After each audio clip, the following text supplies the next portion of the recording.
గిరిజన సంక్షేమ వసతి గృహాల్లో అసలు ఏమి జరుగుతోంది?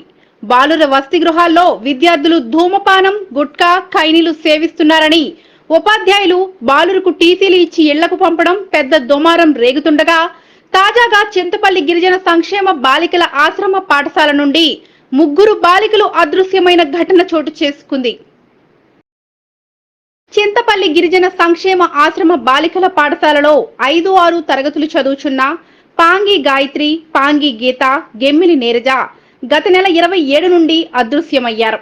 30వ తేదీన తల్లిదండ్రులు తమ పిల్లలను చూడటానికి వసతి గృహానికి రావడంతో బాలికలు లేరనే విషయం వెలుగులోకి వచ్చింది. దీంతో పిల్లలు మా ఇంటికి కూడా రాలేదని, పిల్లలు ఎక్కడున్నా మాకు అప్పగించాలని తల్లిదండ్రులు ఆందోళనకు దిగారు. విద్యార్థినుల మిస్సింగ్ పై చింతపల్లి పోలీస్ స్టేషన్ లో ఫిర్యాదు చేయగా, విద్యార్థినుల కోసం కుటుంబ సభ్యులు, పోలీసులు గాలింపు చర్యలు చేపట్టారు. కాగా బాలుర వసతి గృహాల్లో మత్తు పదార్థాలు ఏ విధంగా వస్తున్నాయి అనే దానిపై ఉన్నతాధికారులు విచారణ చేపట్టారా లేదా?